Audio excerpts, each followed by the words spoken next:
సహజమైనటువంటి అవసరతలు ఇవి. మనిషికి ఆహారము, వస్త్రము, గృహము అనేవి సహజమైనటువంటి అవసరం. అయితే యేసు ప్రభువారు అంటున్నారు, మీరు వాటి విషయమై చింతపడవలసిన ఆవశ్యకత లేదు. ఎందుకంటే మీరు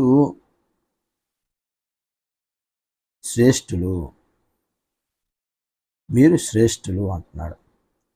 అంటే ఒక వ్యక్తి చింతించటం వల్ల ఏమి లాభం? ఒక వ్యక్తి చింతించటం వల్ల ఏమైనా లాభం ఉందా? ఏ ఉపయోగం ఉందా? చింతిస్తే నష్టం ఉందా అంటే చాలా నష్టాలు ఉన్నాయి. చింతించటం వల్ల నష్టం ఉందంటే చాలా నష్టాలు ఉన్నాయి. ఏంటి నష్టాలంటే మనిషి ప్రశాంతంగా ఉండలేడు.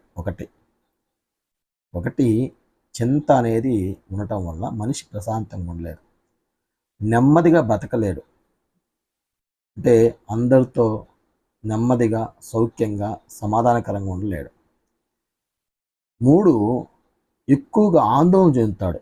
అంటే భయంగా ఉంటాడు. అంటే భయపడుతూ, ఆందోళన చెందుతూ, ఒక లోన్లీనెస్గా ఫీల్ అవుతూ ఉండేటువంటి పరిస్థితి వస్తుంది. 4, అనారోగ్య పాలవుతాడు.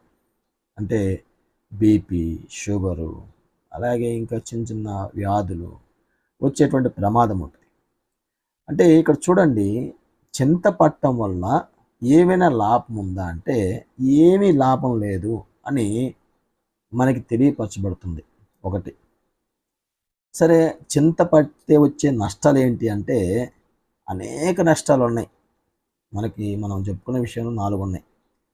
నెమ్మది ఉండదు, ప్రశాంతత ఉండదు, ఆందోళనకరంగా ఉంటాడు మనిషి, భయంగా ఉంటాడు. 4, ఆరోగ్యం పాడైపోద్ది, ఆరోగ్యం దెబ్బతింది. అందువలన మనిషి చింత పడటం వల్ల ఏ ఉపయోగం లేదు అనేది యేసు ప్రభువారు చెబుతున్నారు, దేవుడు చెబుతున్నాడు, పరిశుద్ధాత్ముడు కూడా మనకి తెలియపరుస్తున్నాడు. మనల్ని సృష్టించిన వాడు దేవుడు, మనల్ని కాపాడుతున్నవాడు, మనల్ని నడిపిస్తున్నవాడు, మనకి ఆయుష్ ఆరోగ్యస్తున్న దేవుడే చెబుతున్న విషయం ఏంటంటే మీరు దేని గురించి చింతపడద్దు అని తెలియజేస్తున్నాడు. అయితే చింతపడకుండా జీవితాన్ని నడిపించేటువంటి మార్గం ఏంటి? మనం చింతపడకుండా మన జీవితము నెమ్మదిగాను, సౌఖ్యంగాను, సుఖముగా నడిపించే మార్గం ఏంటంటే క్రీస్తునందు విశ్వాస జీవితమే. ఒక వ్యక్తి క్రీస్తునందు విశ్వాసమైనటువంటి జీవితాన్ని సరైన రీతిగా అభ్యాసం చేయగలిగితే ఆ వ్యక్తికి దేవుడు అన్నీ అనుగ్రహిస్తాడు. బైబిల్ గ్రంథమందు యేసు ప్రభువారు చెప్పినటువంటి బోధదే.